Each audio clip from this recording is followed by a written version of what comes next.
Hi guys and welcome back to the channel. Today I've got the tank review for the brand new Tier 8 Premium Mercenary Medium tank, the Mantis.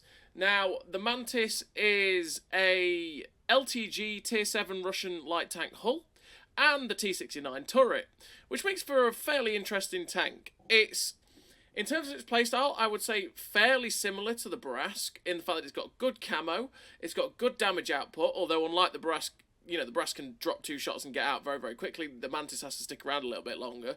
But you've got good camo, good view range, and you are pretty quick at 63 kilometers an hour as well. So it's got that sort of run and gunny playstyle, that sort of pseudo light tank-esque play that it can do. And it's been a pretty fun tank to play, if I'm totally honest. The gun's nice, damage output is nice. Like I said, the mobility is pretty good, the camo's pretty good, the gun depression is awkward, and the gun elevation is awkward. That's the two things I have against the tank. But if you can make it work, you can make this tank work generally. You can have a lot of fun with it. It's a tank that I would say is not going to be for everyone, because it is that pseudo light tank playstyle. And if you aren't a fan of light tanks and that sort of playstyle, you're not really going to enjoy this tank. And it does take a fair bit to get the most out of this tank, because you can't be outright aggressive in people's faces, because you are not the hardest to hit in the universe, and you've just got to play it right, get yourself in the right flanking position, get the shots in, spot, scout, that sort of thing, and that's what the Mantis does. So it's not going to be for everyone, but it is a pretty damn nice tank to play in general if you like the light tankish gameplay and the Assassino gameplay as well, because it is a very good assassin as well. So without further ado, let's have a quick look at the tank as well. This is the tank in general. As you can see, you've got all these tracks and stuff, the LTG hull, and as you can see, that's where your gun depression fails over the back of the LTG as well, because you've got that little stick out bit. These tracks also impact your gun depression as well, by the way. So when you are using your gun depression, you've got the full gun depression over the front like that. As soon as you go over these tracks, you lose your gun depression, and then you get the full gun depression over the side again. So that's just my little thing for you there before going to the statistics. So let's have a look at the stats of the old Mantis. So on the Mantis, you have 850 horsepower engine with a 63 km/h reverse speed, top speed, and a 20 km/h reverse speed. We'll get there in the end. So you've got a 33.33 horsepower per ton ratio, which is ridiculously good. You hit the 63 kilometers an hour pretty damn nicely. You hit the 20 kilometers an hour reverse speed pretty easily as well. The 20 kilometers an hour reverse speed is pretty nice. It means you can back up around a corner pretty quickly, but it's not quite as quick as some of the other light tanks, so it can feel a little bit sluggishly slow, but 20 kilometers an hour is pretty good. 63 is really, really nice, and if you were to run a traction system, you can get that up to 69 kilometers an hour and go even quicker, right? And it's down to you how you run your tank and how you set it up. You've got 1200 hit points, which is a decent amount for a tier 8 medium tank, especially with this sort of playstyle. You've got 46 degrees a second hull rotation speed, which is pretty damn quick. You've got 1.6 on soft, 1 on medium, and 0.9 on firm. Your terrain resistances, that is fantastic. They will not hold you back, which is great. You got 316 meters of still concealment, although I do have the 3% better because of camo and stuff like that, but that's still very, very good, and you can get camo for 7 days for like 18,000 silver, which is cheap, so you always want to put camo on your tank, stealthy tanks like this anyway. You got 400 meters of view range, which is fantastic. This again helps you to play that light tanky role at times, because your view range is fantastic. You will be able to net yourself a lot of assistance through this Mantis. 400 meters view range is lovely. You got 38 degrees a second on the turret rotation, so bear in mind that your turret rotation is slower than your hull rotation, so it does take a wee bit to get the turret turned, and especially if you're trying to turn the opposite way to where you're trying to get your turret turned in, yeah, it struggles to keep up with the tracks, so bear that in mind. You have a 2.46 accuracy during rotation, which is absolutely atrocious. You want to help that as much as humanly possible with the crew skills and equipment, if you can, because that is really not very good. Although it doesn't feel too bad when you actually have the tank fully kitted out, so yeah. You've got 9 degrees of elevation, which is atrocious, especially on such a small chassis. Okay, because the tank is very low to the ground. So 9 degrees of elevation is absolutely horrible, and it's very, very awkward in a lot of situations. There's a lot of situations you go around going, aha, I have you! And then you try and get your turret to look up a little bit because they're a little bit above you, and you just cannot get the gun on target. So it's very, very awkward. Bear that in mind. And the 8 degrees gun depression is nice, but like I say, it comes with the caveat that where the tracks are on the side over the 2 little bits of tracks, or should I say the upturn tracks, that are on the model, block your gun depression, so it drops to like I would say 5 or 6 degrees. You know, it drops to something like that. It does impact you a fair bit. Those little bits of space time on the tracks, you don't have the full gun depression over the side. If you want to come over a ridgeline, you have to come over and try and keep yourself as pointed straight forward as possible to get that maximum 8 degrees gun depression. The gun depression and gun elevation on this tank are exceptionally awkward. It's something to bear in mind. You've got fully traversable turret, so that's medium tank-esque. You got 26.5 second reload, which I think you get down to about 22 seconds. It's not too bad for the 4-shot clip. You got 0.36 accuracy, which again, it's not actually too bad. It's on the derpier end of the 0.3s, because I always say that you get him to a pretty accurate standard in World War II once you go in below 0.35, and you're starting to go up to derpier standards once you go above 0.35, right? So 0.36 is starting to go up there, but it's still pretty damn good, and with the cruise skills you can get that really, really good. You got 3.63 meters of accuracy during movement, which is again not that great, but you can get that better with vertical stabilizers, run and gun, that sort of thing, and you get that down to a decent level. 2.1 second aim time is absolutely fantastic. Helps this gun get aimed in very, very quickly, and it means you're not waiting around too often to get your gun ready to ready to go and ready to get shooting. So that's really nice. You got 4-shot clip with a 2-second intro clip. The 2-second intro clip is very, very nice again. It means you put out the shells very, very quickly. The one thing you bear in mind, though, obviously, like I say, with this having a fairly similar gameplay style to the Bourrasque, whereas the Bourrasque can go in and go bam, bam, and it's dropped 2 shells and it's out of dodge very, very quickly. This tank, naturally, because it's got 4 shells, has to hang around for 6 seconds to get all those shots out. So you have to pick and choose when you're going to fight it. That's where obviously the Bourrasque is a little bit nicer, because the Bourrasque can fire, the one shot in like 2 seconds, the 2 shots in 2 seconds, and be out of dodge and get itself out of harm's way. But the thing is, the Bourrasque gun handling is way, way, way, way worse than this tank. So that's something to bear in mind. Plus, you nearly fairly similar reloads for slightly more clip potential, essentially. You have AP, Heat, and HE. You're never going to use the HE on this tank because of ammo capacity. You have 48 ammo selection, but you want to make sure that you've always got AP and Heat in this tank. The HE is not really that usable, if I'm honest, so you're never going to use it. You have 210 penetration on the standard AP, 280 on the Heat, and 45 pen on the HE. So 210 pen on the AP, for the way that this thing plays, is not too bad, because a lot of the time you're finding people's sides, you're getting all the shots into those. 210 isn't too bad as well for the tier, because you do tend to pen a lot of things you face at tier 8. There's a fair few tier 9s you'll pen with 210, and then realistically, as soon as you need to pen other things with 280 pen, 280 Heat pen is enough to go through most of the tanks you're going to face. Again, the only things you're really going to struggle with is those super heavy tier 10s like Type 5, Mouse, etc, etc. So 280 is also great premium penetration too. You have 240 alpha on the standard rounds, and you have 914 shell velocity on the AP, 1143 on the Heat. So your Heat rounds, your premium Heat rounds, are actually faster than your AP rounds as well. So it's usually the other way around, where Heat is slower than the AP, but it's not in this case. So if you do switch to your premium ammo, you will not have to lead. Well, you won't have to lead the shells quite as much as you do with the standard AP. 914 isn't the best, but it's not the worst. It's just you have to really make sure that you're leading your targets properly for this tank to hit its shells. And in terms of your bonuses, you got a 50% silver bonus right there. You got a tank XP bonus of 110, well, 10% extra tank XP bonus. So yeah, that's what you get in terms of the bonuses. It does make a decent amount of credits on it. And yeah, that's the Mantis's statistics. I'm going to show you the armour, by the way. It is a light tank-esque tank, so it's got basically no armour. But you do have, if you shoot at this thing, shoot at the hull, because the turret is a T69 turret, which is exceptionally easy to pen, right? But angles. This turret has lots of angles, just like a T-54E1 turret, just like a T-57 heavy turret, just like the T-69. So lots of angles mean that you randomly ricochet shots off this turret, and that can be hilarious sometimes when you go, oh my goodness me, I just bounced something that I really shouldn't have done. So if you're shooting this thing, always try and aim for the hull, because the hull is 40mm thick. So a lot of guns that, 121mm caliber guns and higher will overmatch the side of this tank and will go straight through, and yeah, they'll just go straight in. So that's something to bear in mind.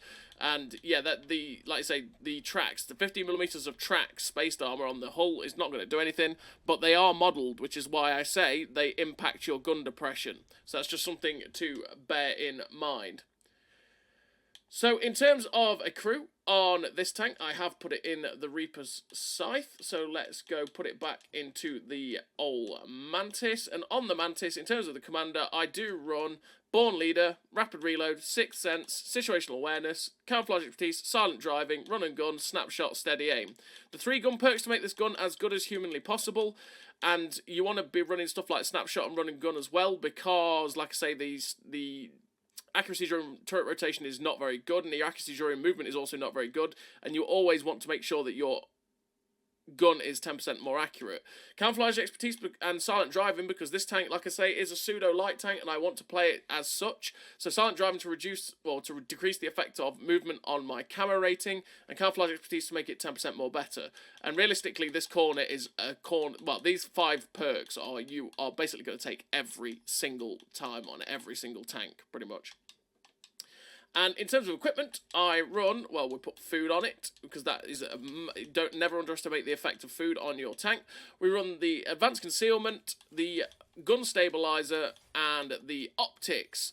So, we run the Camouflage Net, because we want to get the Still Concealment down as low as we possibly can do. The Vertical Stabilizers, or the Gun Stabilizer, to make the gun as good as possible, again, during rotation and movement. And Optics to make the view range as good as it can be, so that you can play that scouty role and get ridiculous good assistance a lot from this tank. I mean, there's plenty of ways to set up this tank if you want it. If you decided, okay, I like the camo as it is, the camo is fine, I want to run the traction system, screw it, we'll run the traction system, and you get up to 69 kilometers an hour at top speed, like that. If you decide, okay, you know what, I want to keep that, but the gun handling's fine, just run the traction system, get 69 kilometers an hour. You know, it's perfectly down to you. I'd never say drop Optics, because you always want to have that ridiculous view range so you can get that light tanky gameplay from it really easily. That's just the way I set it up. It's always different for different people and how they feel comfortable playing a tank, essentially. So let's have a quick look at the stats of the Mantis while it's fully equipped out. And as you can see, we have now got the ground resistances down a little bit, which again, it just makes it even better because its ground resistances were already very, very good. You've got 262 meters of still concealment, which is really nice. 273 meters of moving camo, which again is fantastic because of the silent driving now. 512 meters of view range, which is definitely overkill. You don't have to have it that high. If you wanted to make everything else better, you could run vents as well, which would still give you a view range boost, but would make your reload better and everything like that. It's down to you. But 512 meters of view range is absolutely fantastic. It means you're going to be devaluing people's camo a hell of a lot, and you're going to be spotting them at greater distances and just getting a lot of assistance generally. You've now got a 41.27 degree a second turret traverse, so you are catching up to that hull rotation ever so slowly, or ever so slightly, sorry. And you've got a 1.31 accuracy during rotation now, which is like 1.1 better. Hell of a lot better than it was, which is good. You've got a 21.47 second reload, which is pretty damn decent. It means you're not waiting around too long for your shells to get back in this clip. And again, if you boost with food, you're getting that down to about 20 seconds when you're using the active boost, which is always something you want to be trying to think about when you go for the reload. Boost with food so it gets better. You've got 0.29 accuracy, which is fine. That's really, really nice. You've got accuracy during movement at 2.07, which is, again, way better than the 3.4 it was, something like that. You got 1.93 second aim time now as well, which is really, really good. Again, it means this gun is aimed in very, very quickly and it's ready to go. And you've got your DPM up to that 2.1k right there. So yeah, that's the stats fully equipped out on the Mantis. On the whole, this Mantis has been a lot of fun. I think it's a really, really solid tank. It's that, like I say, it's that really nice pseudo-light tank gameplay that you can get out of tanks like this, where you can run in, get a good assassination off, and then go spotting, use your good camo, and get a lot of assistance, stuff like that. The clip is really, really nice, and it's just that nice blend of light tank, medium tank gameplay generally. If you like that sort of thing, this tank will most definitely be for you. You just have to really, really get over the gun depression and gun elevation issues that the Mantis has, because, yeah, it can be a little bit frustrating at times when you're going, why can't I get the gun depression, or oh, why can't I get the elevation? This is really, really weird. And yeah, that's what happens with this tank sometimes. So yeah, that's the Mantis. It's a fun tank. Is it worth it? Well, that's only down to you. Only you can decide whether something's worth the money in this game. It is 8,900 gold in the store, which is it's not too bad for a tier 8 tank really. But I'd always say wait for discounts, because one day this tank will probably, because it's a standard, it's not a licensed tank, it's a standard premium tank. One day, you never know, it could be a contract, it could be an earn-up, or it could be on discount on something like Black Friday or Christmas or anything like that, really. Not in the too near future, but, you know, like 6 months down the line, it'll be in the store probably for like 30% off, and then you'll get it for like 6k gold or 5k gold or something like that. So always wait for discounts, because you always want to make the most of your money. But anyway, I'm going to send you over to the replays, where you can make your mind up for yourself. You can watch how this tank plays against multiple different matchmaking setups, and you can see whether you would like this tank or whether you think this tank wouldn't be for you. So as always, everybody, I will see you all in the replays.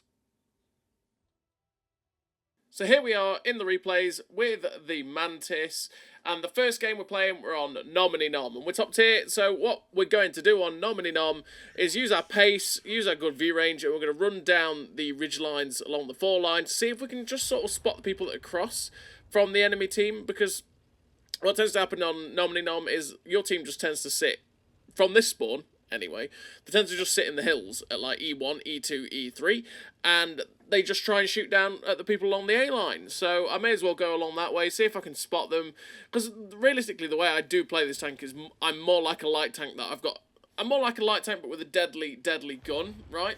So I play like a light tank, go spotting, all that good stuff, use my camo, and then deal the damage where I'm needed, and just keep this clip running too. And it's very, very good for that, because as you can see, you're pretty damn mobile, and with the camo being pretty damn good as well, it just means that you can get away with quite a lot without getting spotted. I don't know why I took that shot, but we did. We end up spotting the 1357, who's in a awkward position for himself. We get one into him on the move, and we go straight for the reload, and off we go back down below the ridgeline. You do have to be careful, like I say, with your shells, because you can have a fair few awkward situations, and it happens. I've already happened quite a lot because I'm not paying attention to my shells, where you end up going, okay, I want my full clip in. I don't want to have to sit here with 1 shell or 2 shells. I'm going to go for a full reload, and then you end up firing all of the AP and spending the 20 seconds without realising reloading just the 1 singular shell. Happens quite a lot. Something you've got to bear in mind, always try and keep your eye on your shells, because otherwise you are going to have that sort of particular awkward situation, which can be a little bit annoying. So something popped a shot at us there, and it was from directly in front of us, near where that Panther is. I'm thinking, okay, there's a TD or something like that that's just been able to shoot at me without getting spotted. So I do have to be careful here when I'm poking over and stuff like that. So I think, you know what? Screw it. I'm going to do my light tankly duties. I know I'm not a light tank. I'm a medium tank, but I'm going to do me light tankly duties, and I'm going to go spotting the stuff. So we ended up popping forward, spotting that TD, which was an AMX AC-48, and now we're just trying to see if we can get a shot into the wheelie boy. Unfortunately, we end up missing the shot on the wheelie boy, but now we've got some shots into the Panther. We get one through the front of that guy's stock turret, go for the cupola, and unfortunately ricochet off the top of his turret, and the final shell in the clip misses. But we're just going to keep ourselves, now we're reloading, away from the links. Just keep ourselves out of his spotting range so that we're not spotted too early yet. And my next thought is possibly going over to the ridgeline at D7 and trying to get behind the guys that are A5, because from their ridgeline over at D7 you can actually start to get shots into their back end. So I decided, okay, I'm going after the links to get rid of it and then start to get the shots in like I've just said. But the links actually get shut down by the Panther, which is absolutely spot on. We do spot the Carnarvon as we come over, and we start to get some assistance on him, which is glorious. It's always nice to get that. We spot the Panther, who is in a position that nobody can shoot him currently. We've got the KV3's back end, but we can't quite get the shot at him. But here we go. We have the shot into the back of the ISM. We got one shot into the back of the ISM, and he ends up getting shut down. But we're still getting assistance, and that Carnarvon is somewhere. I was thinking, where has he gone? Oh, there he is. Okay. He seems to be coming for us, so I'm just going to ignore him, and I'm going to run round the other way, because maybe I can get round to get some shots into his side, catch him unawares. If I take one hit from him, I can kill him with my whole clip, which is great. But he is really not paying attention to us, so I'm trying to get the elevation to get the shot in. Gun pressure's been a little bit awkward on the ridge. But there we go, we get a shot into that back drive wheel, which keeps him pinned in place, and we assassino the Carnarvon with this beautiful little Mantis. We're up to 1700 assistance with 1300 damage so far, and we know that the artillery is probably in the corner at 8-0, so we're going to try and poke round to see if we can spot the artillery. And there we go, we end up spotting the artillery. Waiting for the clip now so that we can clip this guy out. When I'm aiming at him, I'm aiming for that front drive wheel, because the moment I shoot him, I'm expecting him to decide to try and run away. So we keep him tracked, pinned in place. We've rolled good enough, which means we can actually clip him out in one clip. Glorious times, and we shut down the artillery. Now there's the two guys at A7. And my team's pushing towards the AMX AC-48 and the Panther 2, but I'm a little bit concerned about the base. We're 10-7 up at the minute, which is good. But, well, 9-7 now. But I'm concerned about the base. There is a lot of their team towards our base. There's only those two guys at A7, and I feel like my team should be able to deal with those guys at A7 quite easily without my help. So I'm going to have to use my speed. I'm just going to have to use my mobility to get into our cap, try and help defend it, and that way I can use my flanking position here to get up behind the tanks that might attack the guys on the ridge lines at F1-2 to be able to get shots into their back, and yeah, I can use my camo, use the distance, and stay unspotted. As you saw there with the Mantis as well, because it's so low to the ground, that water was very, very shallow, and we actually ended up getting slowed down ridiculously because we were basically at the point of nearly drowning in it. So that's something to bear in mind. If you hit any patch of water, the likelihood is it's going to be like, yeah, you're going to drown, and then your tank just slows down almost to a stop really, really quickly. So just something to bear in mind. So there is something capping right now, which means it's perfect decision to come back. We know there's guys attacking the guys on our ridge, but nobody's going to expect the surprise Mantis. We poke round, spot the Dragon. He actually spotted us before we spotted him. We get 2 shots into him. We're going to play chicken here. We get 1 shot, 2 shots, and we get lucky there that we bounce the shot off our turret. And this is what I'm saying about the turret. It doesn't have armour, just like the T69, but it has angles, just like a Batchat type armour. You know, I always compare it to a Batchat that... Batchats don't have any armour, but they bounce shots and ricochet shots that they really probably look like they shouldn't, but they do, right? Because angles.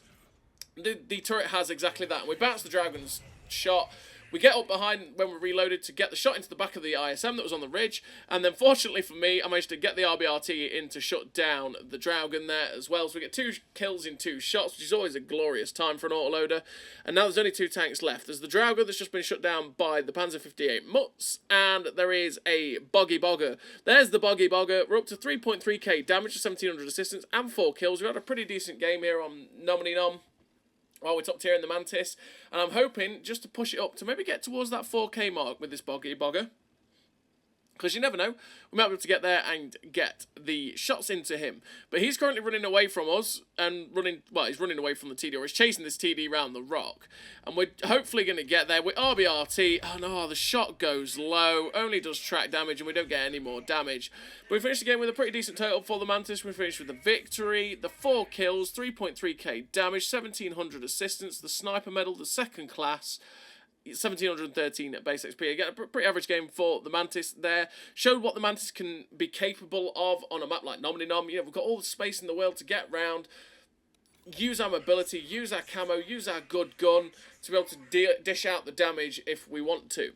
So now we're on to the second replay. In the second replay, we are on this map, which is Derpenberg.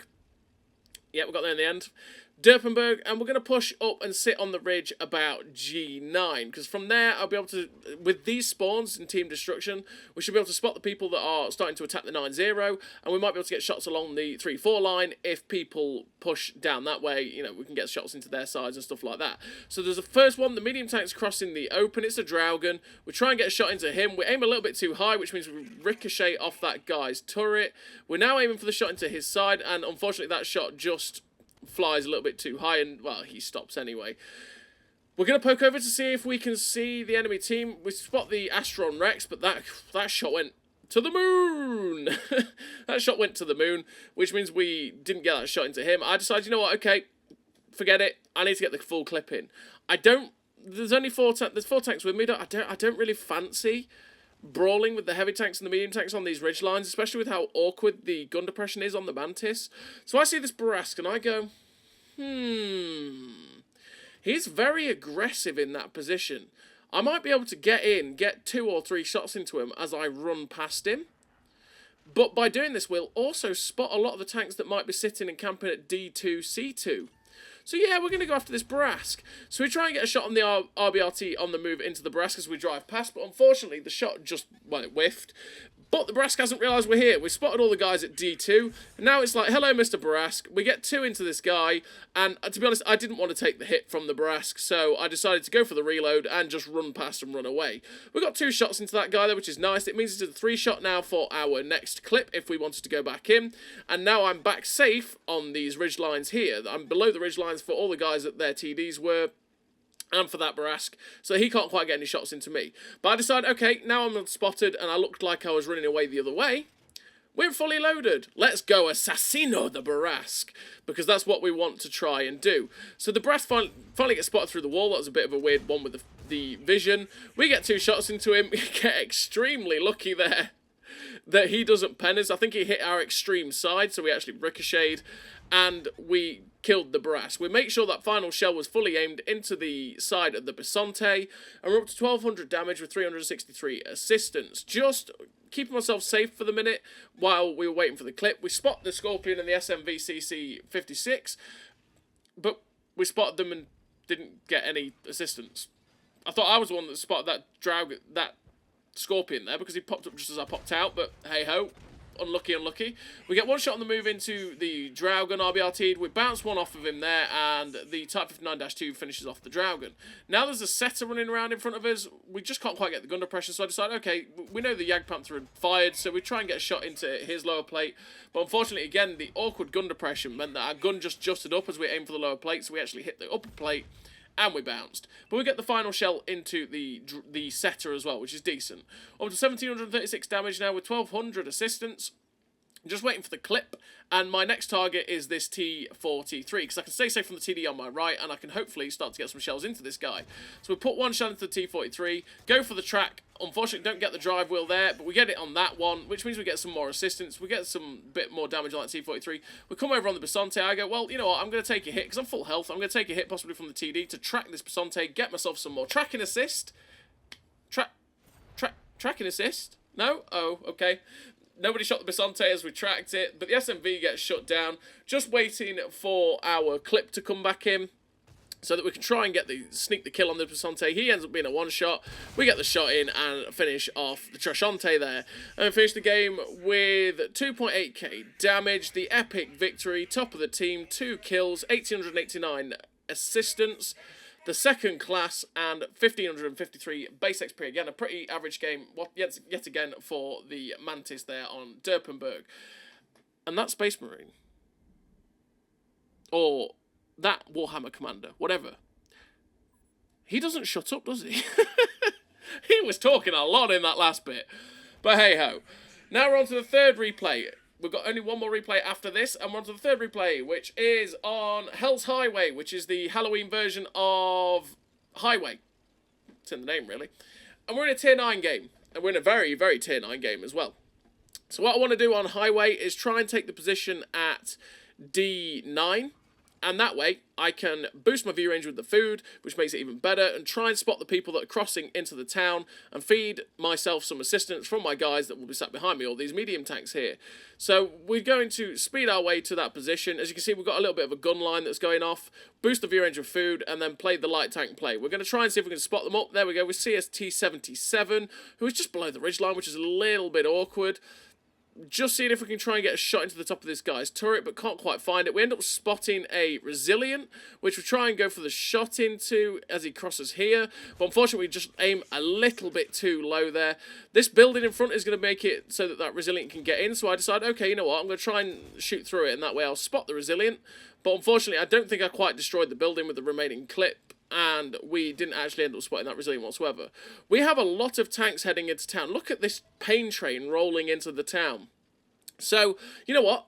We're going to push with the pain train. We're going to try and clear the town out as quickly as we can, because if we clear the town out with our team, there is not much defending the base. We clear the town out with the team, and then we can turn back to defend the base. That shot there went somewhere against the T-77. It flew off to the left.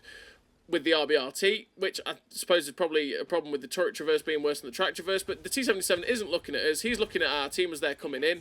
We get one shot into the T-77, 2 shots in, and shut him down. We're up to 585 assistance here with 465 damage, and we just pull back to safety away from the TNH while we reload the clip yet again. We do have to be careful with our clip because we have 21 rounds, as you see, which means that we have to pay attention to our AP rounds, because otherwise we might end up by accident reloading a clip of 1 AP for 20 seconds, which would be awkward. But hey-ho, we're not there yet. So we managed to dodge shots, luckily, from the camping tanks at J2, and we're just going in. This is where the team is killing the town. We have to just go in, get the clip in, and then set in an awkward position here while we wait for our clip to come in while the team finish off the 2 tanks that we can't now that we've not got the clip.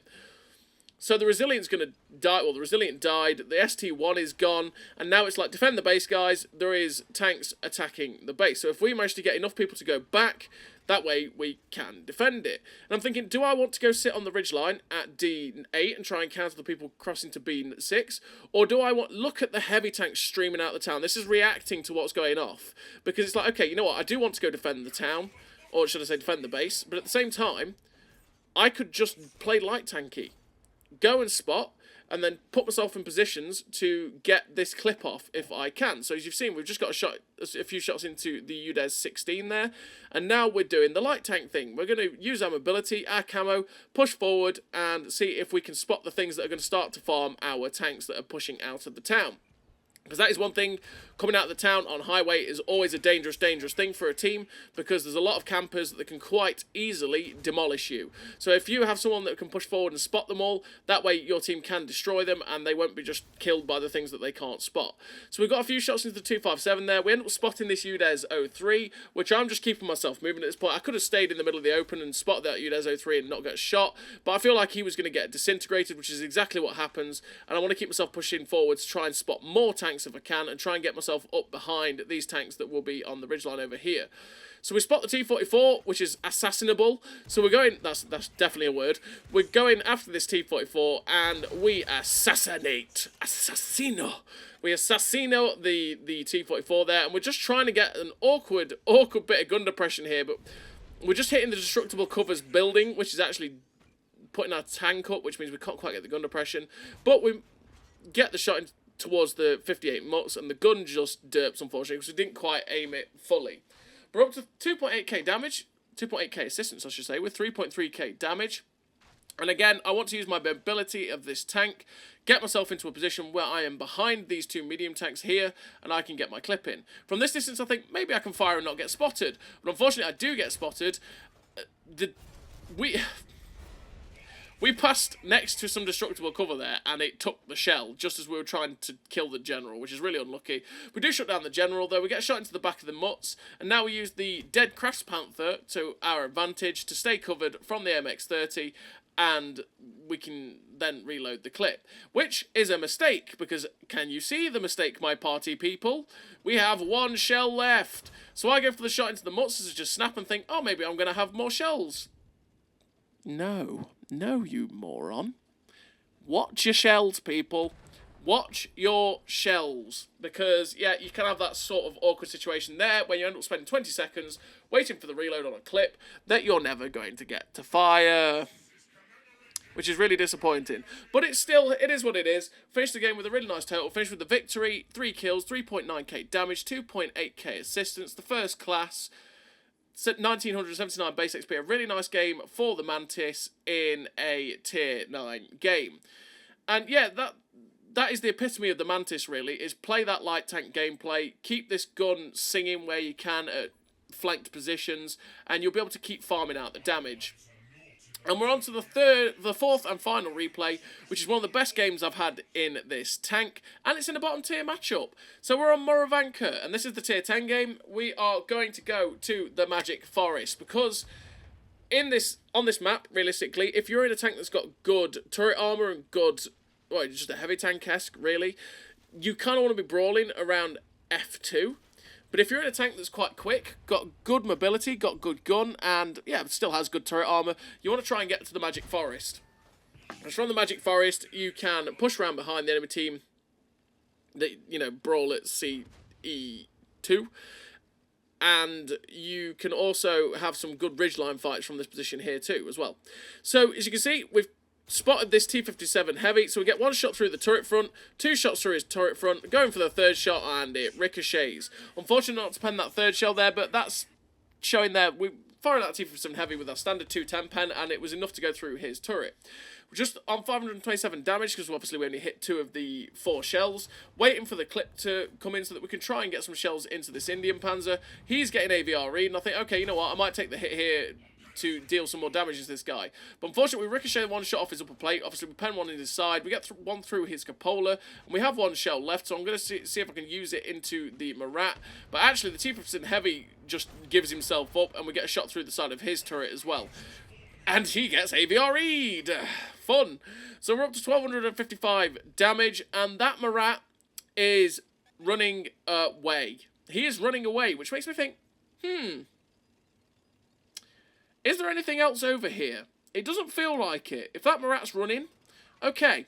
I'm going to be the light tank. I'm going to be the scout. Again, we are going to push forward in front of our heavies and mediums here and see if we can light up any targets for our friends to get some shots into. So we try and get a shot into the Marat, and unfortunately we end up missing. We missed the 2nd shot on the TVP, and I can't quite work out what I can see this TVP behind. I'm figuring it's a building or something. So I decided, okay, you know what, I'm just going to keep myself moving. Then we spot this Stone Cold. I know I'm not going to get spotted by this Stone Cold because, well, we're behind lots and lots of foliage, so we can use our good camo, and we get a bit of spotting on that guy as well as he gets shut down. Now boost our reload with the food, boost our view range so that we can push up and see if there's anything hiding along the A line, and we have some flanking shots here into this T-62A. Now at this distance, against the T-62A and the TVP, I think, okay, I'm not going to get spotted if I fire here. So we get 1 into the T-62A, and unfortunately we do get spotted, and in the blink of an eye, it's like, ow, my hit points, ow, all of my hit points, oh, good lord, this is the end for me. But thankfully, we get unspotted just in time, and we managed to live to fight another day. We're up 2.5k damage, which is pretty good in a tier 10 game for a tier 8 so far. And yeah, I was just like, I'm not going to get spotted here. I should be okay. But unfortunately, we did, and it went pretty poorly. I assume there's something that was at A4 that just wasn't spotted that must have spotted me there, or that Marat possibly spotted me. I'm not too sure, really.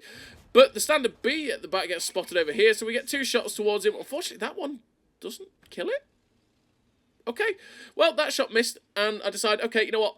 I want a full clip. I want a full clip before we advance again so that I can try and get some more shots into someone. There's no point having moved forward with 1 shell, because if something gets spotted that's got some decent hit points, I'm just going to fire 1 shell and then have to wait 20 seconds. So we're nearly loaded. As you can see, we found this 257, which I'm looking at going, should I fire at this guy? I'm not sure I'm going to pen it. So we actually bounce off the 257. I'm thinking, yeah, I'm not going to pen that guy like that with 210 pen. But we have some shots into the side of the Sturm target. So we get 1 shot into his side, 2 shots, and then finish off the final shot of the clip into that guy. And we're just going to keep ourselves moving yet again. Keep ourselves moving up. Hopefully move ourselves into a position where we might get some more assistance. Keeping myself in this little dip. And from this little dip, hopefully we should be able to fire at this 257 or T-628 without getting spotted because of this bush. You can see I'm keeping this bush between me and that 257. We get 1 shot through the lower plate, the 257. 2 shots through that guy's lower plate. 3 shots. Hopefully get the 4th into his lower plate, but unfortunately that shot we finally miss, essentially. Because that's some pretty good RNG for those shells to all go through that guy's lower plate. We're just waiting for the clip to go in. I don't want to get spotted here because, well, that'll be the end of me. That TVP VTU is running into a T-57 Heavy, and he ends up getting shot. Well, they end up killing each other there. So now we're moving up onto the 257. I realise I've just reloaded 2 shells of AP. And I realise, oh goodness me, I've got 2 rounds of AP. Nope, I need to reload the heat rounds so that I've got a full clip ready to put into one of these tanks. So we're just waiting for this clip to go in, using our ability to hopefully get in on the 4 tanks that are left on the enemy team. They're all in this dip, and my team are all swarming too. There's a Marat, which is, if I get lucky, a 2-shot, a Type 5 Heavy, sorry, and an IS-3. So we get 1 shot into the Marat. Then we low roll the 2nd shot. We get the 3rd shot in to shut down the Marat. And unfortunately, the IS-3 looked at us and shut us down. But we still might not have got the final shot into the Type 5 anyway. And finished the victory. The 1 kill, 4.7k damage, 861 assistance. The Confederate medal, the 1st class, 1881 base XP. And while the last game was more base XP, I feel like that one was better because it was against tier 10s. But yeah, that's the Mantis. it's a pretty damn nice tank. It does what it does. You play it like that pseudo light tank, you'll have a great time. You can dish out a lot of damage, get a lot of spotting. It's a pretty solid light tank-esque tank. If you don't like light tanks, this tank probably won't be for you. But if you like that sort of gameplay, this tank is definitely a lot of fun. You've just got to get over that gun depression and gun elevation problem. So as always, everybody, thank you very much for watching. I'll see you next time.